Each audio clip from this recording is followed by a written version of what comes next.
We are in the third week of a sermon series that we've been doing entitled, I Want to Believe But.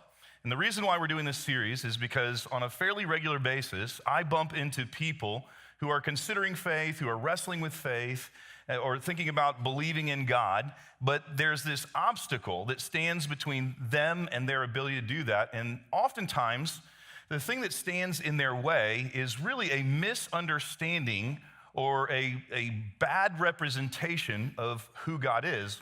And so what we're doing in this series is we're just traveling through and we're talking about some of these common misperceptions that people have about God that keep them from being able to put their faith and their trust in God. So in week one, here's what we did. We talked about one that for me is one of the most common ones that I bump into, and it's this idea. I want to believe, but God sometimes, he seems heartless. He seems like he just doesn't care. And you and I wrestle with thoughts like that, and we come to thoughts like that in moments when we encounter pain in our world. Sometimes we encounter the pain of somebody else. We turn on the TV, we see another terrorist attack, or we see another story of a natural disaster, or maybe we go through our own pain. We encounter our own pain, our own personal tragedy or sorrow. And when that happens, when we encounter pain in our world, what we do is we wrestle with questions like, why is this happening? And where is God? And why would God allow this to happen? And sometimes we even wrestle with the broader question, why does God allow bad things to happen sometimes to good people? We talked about that in week one. Last week, we talked about another common misperception about God. And here's how it went last week. I want to believe, but God seems like a killjoy. I want to believe, but there are just so many rules. I want to believe, but there's all these do's and all these don'ts. And I want to believe, but I don't want to be bored. And I definitely don't want to be boring. I don't want to believe, but I don't want to end up like one of those angry, holier-than-thou, judgmental Christians that I sometimes bump into. And so that's what we talked about last week. And by the way, if you missed either one of those weeks and you want to go catch up with it, or if you know somebody that you think might help them to kind of encounter that information or those topics, you can go to our website, crosswaychurch.com, and there's a drop-down menu, click on watch, and you can go back and watch the two other sermons. Well, today, I want to talk about a third misconception or misperception about God. But before I do, let me tell you about an observation that I made recently. I've been watching my kids and the shows they watch and their entertainment experience, and I can't help but notice that things are different for them than it was for me when I was growing up. I mean, there are a lot of fundamental differences between their entertainment experience and mine. For instance, their shows are different. I grew up, in my family, there were shows that we just liked to watch together. One of them was a show called Matlock. Anybody here watch Matlock? Yes. Another one for us was MacGyver. Anybody watch that one? Okay, here's another one that we watched growing up, just different than my kids. We watched Full House. Anybody do that? Yeah. All right, here's another one. In last service, there was 100% of people who this was their show, this was their jam. One of the ones that we watched growing up was I Dream of Jeannie. Yes, I'm telling you, television has digressed. I don't know what this garbage is that we watch now, but I mean, it's never been better than when it was when I was growing up. So like the shows are different. You know what else is different? If a show came on when I was growing up at 7:30 on Thursday nights, guess where you had to be if you wanted to see that show? In front of the television at 7:30 on Thursday night. If you weren't there, you might have to literally wait months until they played that same episode as a rerun, right? Does anybody remember that? You know what else is different? When I was growing up, you had to watch commercials. There was no getting around it. They started playing, there was no pause, there was no fast forward, and I know some of you guys, this is totally foreign maybe, but this is the way that it was for us growing up. You just were stuck. There was no such thing as a show that didn't have commercials. And it's so different in our world today, isn't it? How many of you, just out of curiosity, how many of you have binged watched one of your favorite shows in the last couple weeks? You watched 3 or 4 episodes, maybe 5. Like almost all of us, right? Did you know that there are some sociologists that are calling the age in which we live in the on-demand generation? The on-demand generation, because we're just so used to everything being on demand. And we sort of live our lives with this on-demand mentality, like we want what we want, when we want it, how we want it. And in every facet of life, that's true. This past week, I was talking to one of our staff members, the church staff, and they told me about how in Atlanta, that you can order something on Amazon, and it doesn't matter what you order or what time of day that you order it, and it will literally be on your doorstep within 2 hours. How amazing is that? I remember sitting there thinking when he told me that, I was like, man, I hope that comes to Vicksburg. Like that would be incredible. I order things and sometimes it's weeks later. I mean, we just live with this sort of on-demand mentality, don't we? And we just like stuff when we want it, how we want it, where we want it, and all that sort of stuff. Now, this on-demand mentality that we sometimes live with in almost every arena of our life, it sometimes bleeds into our spiritual life too. And we start to think that God is on demand. We just sort of buy into this idea of an on-demand God. Now, here's the thing about on-demand God. On-demand God is great until on-demand God doesn't do what you want him to do when you want him to do it. And then on-demand God becomes problematic, right?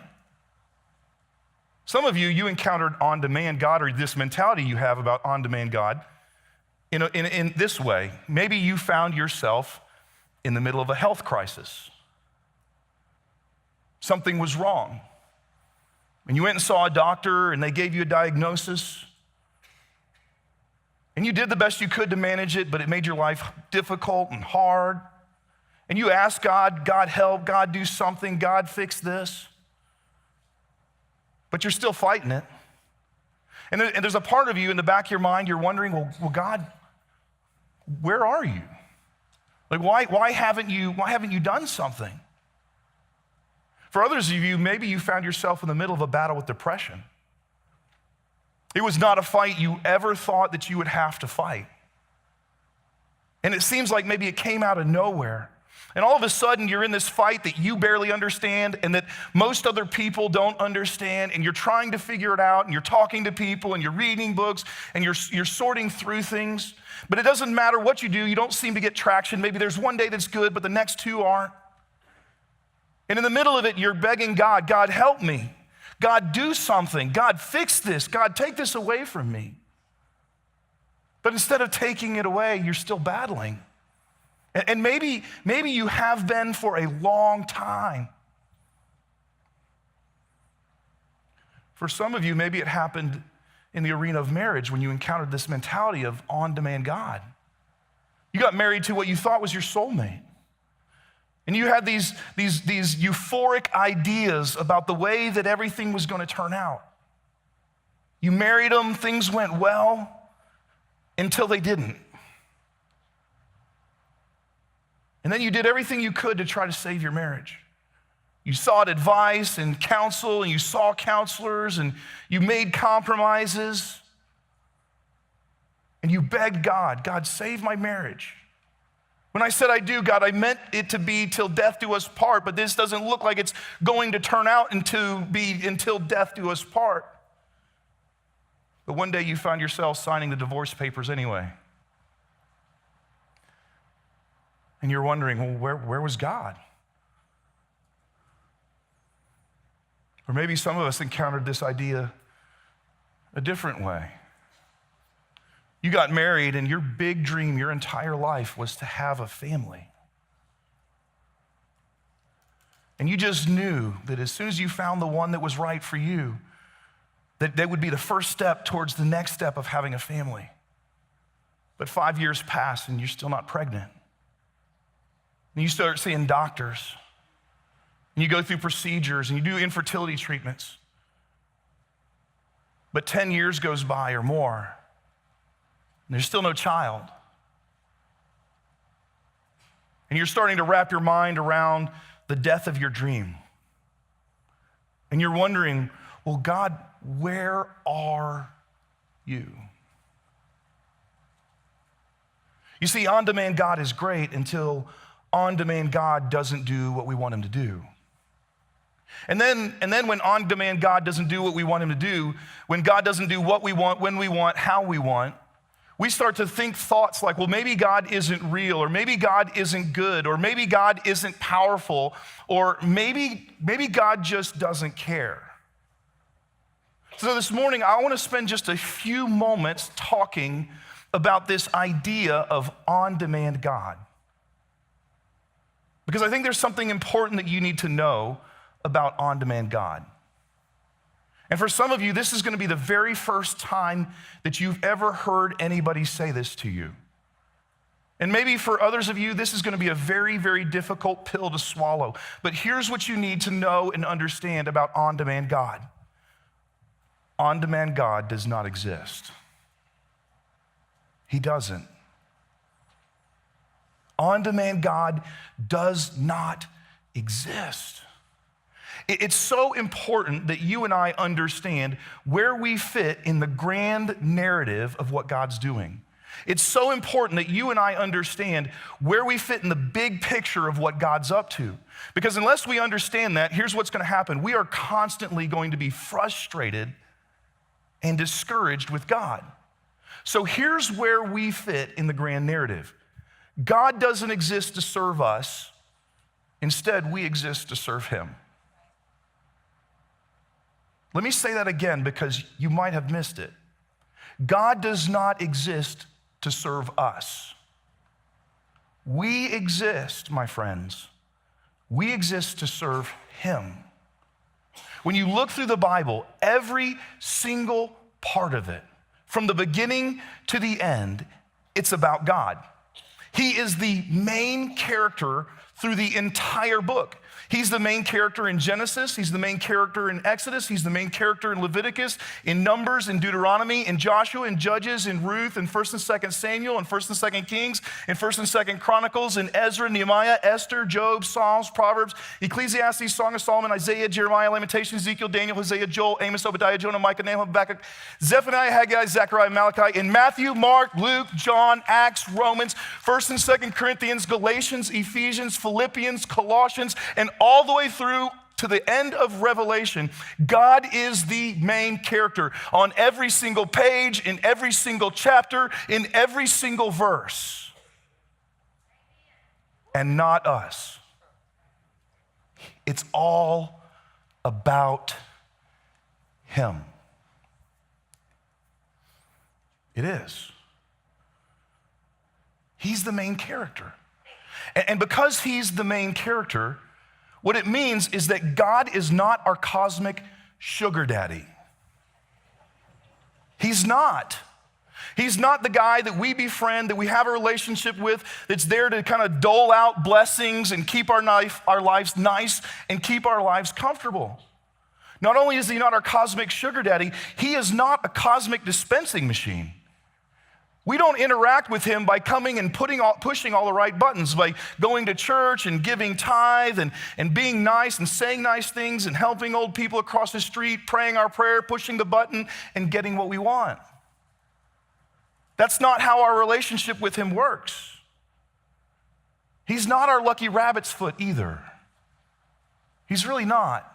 He's not the one we keep close so that we kind of have good luck in this life. He is the creator, and we are the created. He is the potter, and we are the clay that he shapes. He is the master, and he is the Lord, and we are his servants. On-demand God does not exist.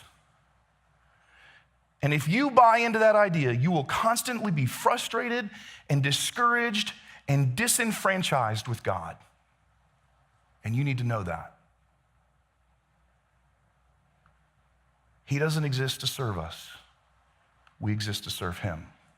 Now, if you're tracking with me, you're probably wondering, well, how do we interact then? What is the role in my life, and how does he fit in my life? So I want to spend just a few minutes talking to you about some things that are actually true about God. On-demand God is not true. It's not real. It doesn't exist. But these things are. And I want you to know about them because I think they would be extraordinarily helpful for you when you find yourself in the middle of things that are going on that you don't understand and that you don't like and that you hate and that you're asking God to do something about. Okay, so here's the first thing I want you to know about God. God's heart is always loving. If you're here today and you're a parent and you're a halfway decent one, there are at least two things that I know are true about you. Number one, there's never a time where you don't love your kids.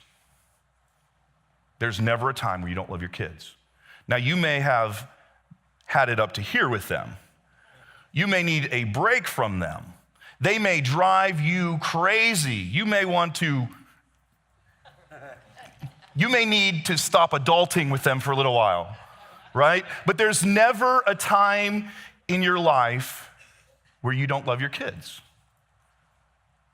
You want to know what's also true of you as a parent, if you're a good one or halfway decent one? Sometimes you don't do what your kids want you to do, even when you have the power to do it. Here's how this plays out in the Tennyson house. And this happens on a fairly regular basis. We'll be almost to school, and then one of my kids will panic. Duh! And they've forgotten something.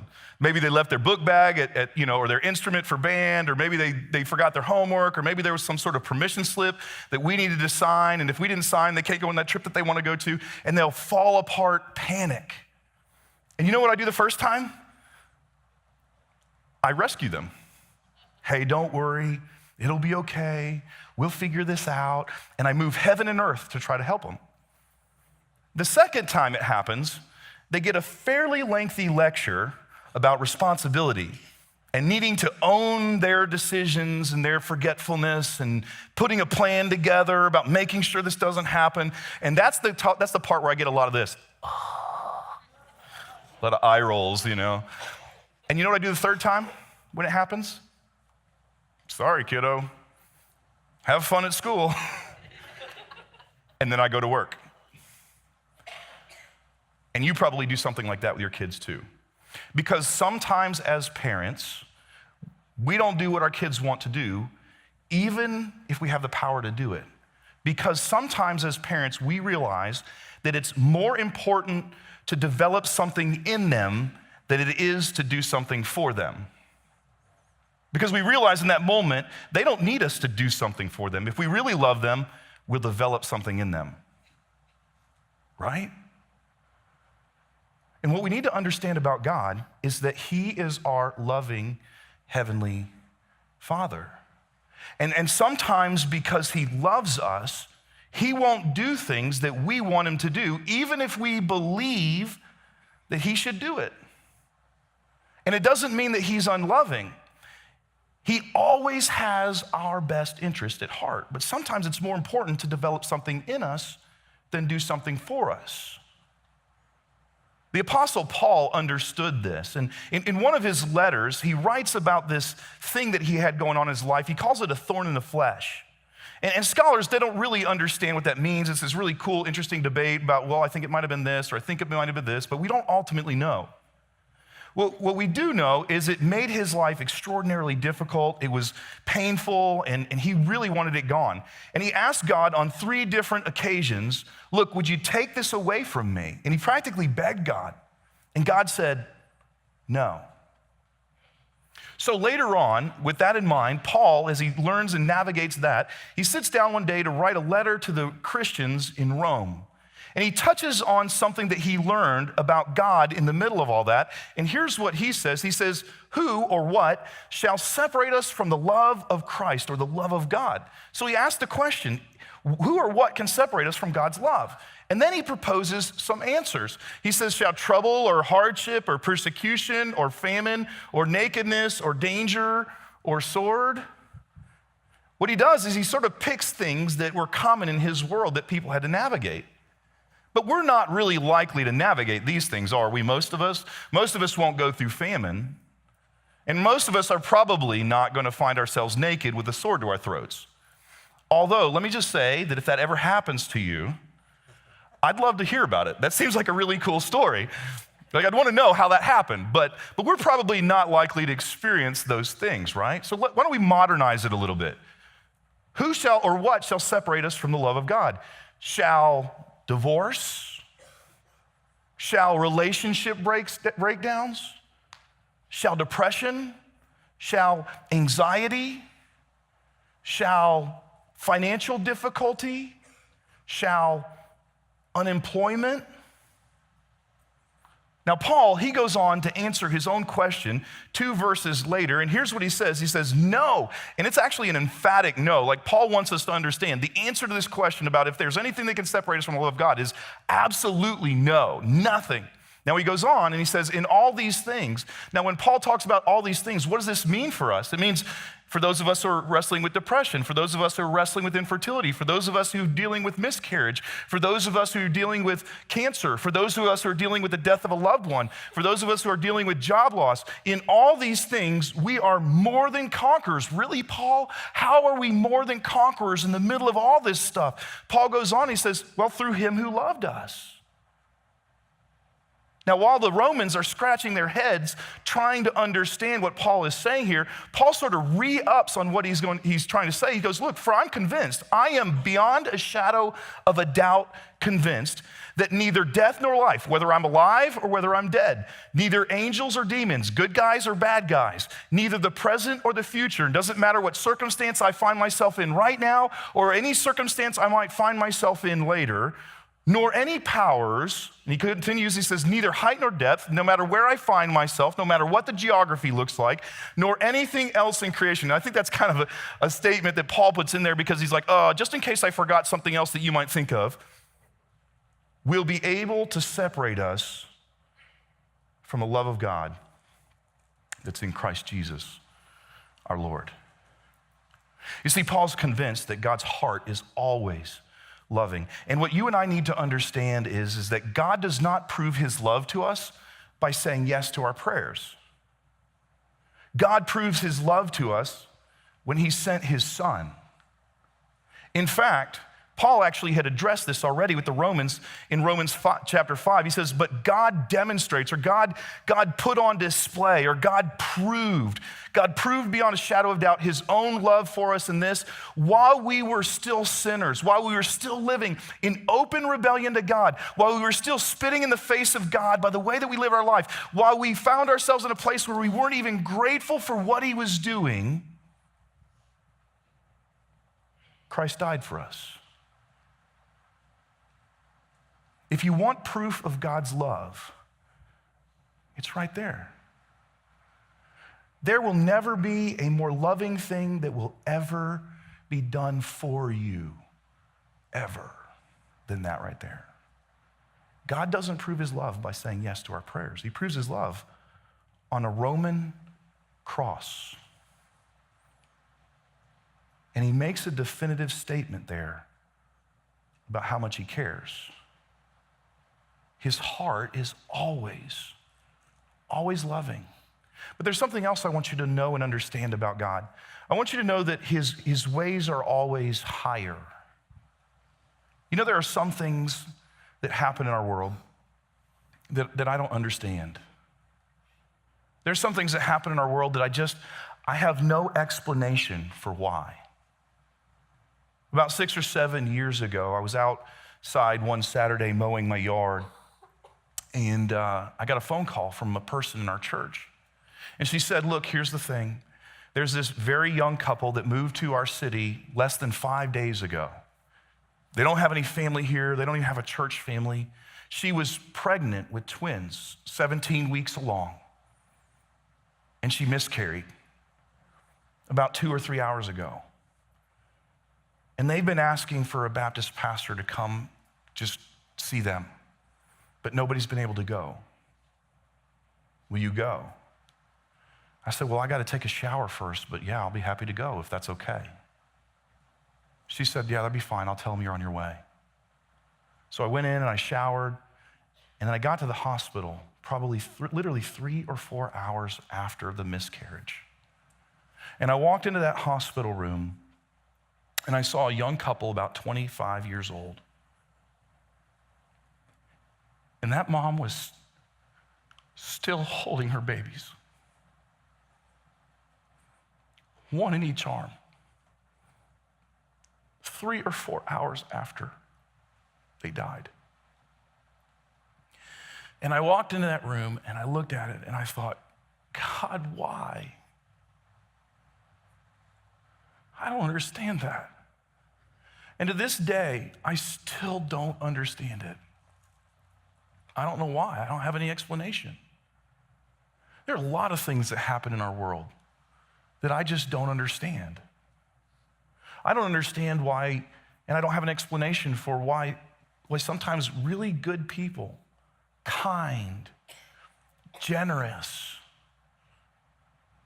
godly, why they die young. I don't understand that.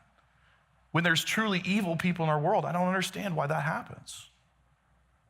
I don't understand why in America we live with such extravagance and most people around the world live in abject poverty. I don't understand why sometimes children are born with disabilities. I have no explanation for any of that stuff. But you know, when I bump into those things, there is something that I find comforting.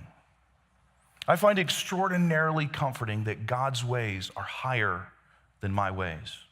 In fact, the prophet Isaiah in the Old Testament, here's how he said it. He said, "For my thoughts are not your thoughts, neither are your ways my ways, declares the Lord. As the heavens are higher than the earth, so are my ways higher than your ways and my thoughts than your thoughts."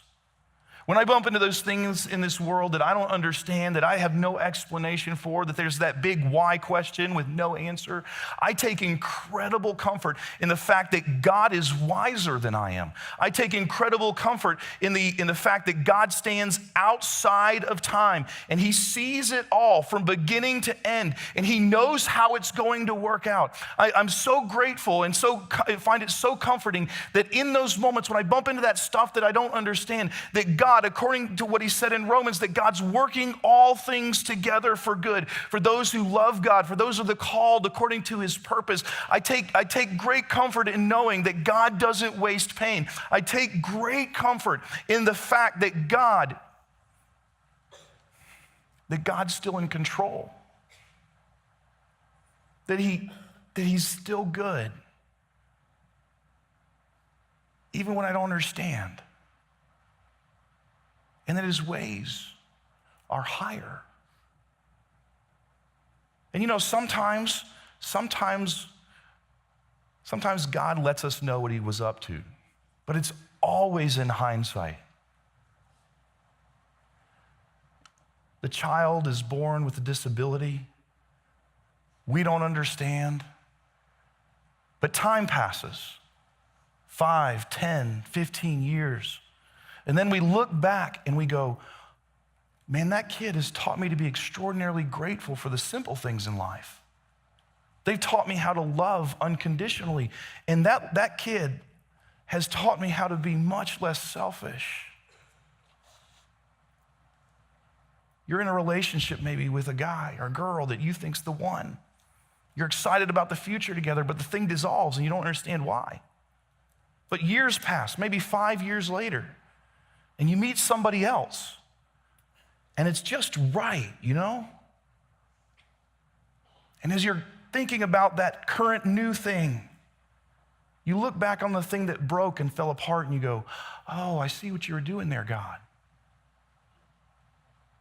The person dies young, prematurely. There's a powerful funeral. You don't understand, you're wrestling, God, why did this happen? I don't understand. Years pass, and you look back on the scenario and you go, oh, I see how some good came from that. I see the lives who were impacted. I see how eternity is going to be different. God's ways are just higher than our ways. And if you find yourself right now in the middle of something that you hate, maybe something that you've been begging God to change, what I want you to know is that over time, one day, if you'll choose to trust him, You'll look back, and maybe it won't be until we're in eternity with God, but one day you'll look back, and here's what you'll discover. Here's what all of us will discover. God was faithful. Even in the middle of our pain, in the middle of our sorrow, in the middle of our tragedy, in the middle of our struggle. His ways are higher. His heart is always loving. His ways are always higher. But there's one more thing I want you to know about God that's super important. His presence is always enough. Let me make you a promise. I want to make everybody a promise, okay? If you're here today and you're not a Christian, or if you're here today and you just became a Christian, or if you're here today and you're a Christian, but you're kind of in this funky place where it's just kind of blah, here's what I want to make you a promise. If you will relentlessly, consistently chase after God, if you'll find a way to shake yourself out of the complacent Christianity that you found yourself in the middle of, if you will pursue God with your whole heart, over time, and you'll learn more about him and you'll engage with him more, eventually what'll happen to you is you will get to a place where you come to the conclusion, I'm not worried about what would happen to me. I'm not worried about what might happen to me. And you'll get to that place because you'll know definitively, because of how relentlessly you chased God, you'll know that no matter what happens, he will never leave me or forsake me. That if I have God, then I have all that I need. David in the Old Testament was a major character. He was a king, and for those of us that are familiar with his story, his life involved quite a bit. He had some hills, some mountaintop experiences, but his life involved a whole lot of valleys. If you look at his life from a panoramic perspective, it kind of goes like this: valley, valley, valley, valley, hill, valley, valley, valley. And that's kind of how his life goes. I mean, he endured all kinds of valleys, low points in his life. Career got derailed, family breakups, loss of loved ones, on the run from his enemies, alone, hungry. He went through it all. But he sits down in Psalms and he writes about what he learned during that time. And I want you to hear it because it's pretty important. Even though I walk through the darkest valley, and David had been through a lot of valleys. Even though I walk through the darkest valley, I'll fear no evil. I won't worry. In fact, I don't. Because you're with me. Essentially, what David is saying is he's saying, look, the same God that's good on the mountaintop is also good in the valley. And here's what I think David would also say if David were here today. Sometimes, if we'll cling to faith, if we'll choose to trust God in the valley, not only will we discover that he's good, what we will also experience is an experience with him that is far more profound than any experience we may have with him on the mountaintop. The God that's good up here is also good here. And when you're here and he is all that you have, he's enough. In fact, he's more than enough. I have a friend in our church. The last couple months for her were extraordinarily difficult. Kind of out of the blue, she started developing these headaches. And they were kind of like migraine headaches, like times 1,000. They were absolutely excruciating. And the longer it went, the longer things just kept getting worse and worse and worse and worse. She went and saw doctor after doctor after doctor, and she had procedure after procedure after procedure, but nobody could figure it out. No procedure helped. And at her very lowest point, she found herself in a hospital room and she had to lay perfectly flat and still for days while she had this excruciating headache. Eventually, things got better and she got released. And on their way home, she stopped by the church, and as soon as I found out she was here, I went out to speak to her. And she told me, she said, at that very lowest moment, when I was laying there flat on my back and had been for days in excruciating pain, I got to this place where I realized that absolutely nobody can help me. The doctors can't help me. The nurses can't help me. My loving husband, who's trying extraordinarily hard and would do anything to help me, he can't help me either. And she said, look, as I laid there and realized that, I realized all I have is God. And then in her own words, she went on to say to me, but then I realized he was enough. That no matter what happened, he'd help me with it. The God that's good on the mountaintop is also good on the valley. And when you're in the valley and he's all you got, he's enough. On-demand God doesn't exist. TJ, are you telling me that your God doesn't do what you want him to do when you want him to do it? No, he doesn't do what I want him to do when I want him to do it. God is way too big and way too powerful and way too wise and way too good and way too magnificent to be a puppet to men. He is the creator of it all, he's the sustainer of it all, and he is the Lord of it all. And for those of us who choose to trust him, when we're in the valley, what we discover is that his heart is always loving, and his ways are always higher, and his presence is always enough. So trust him.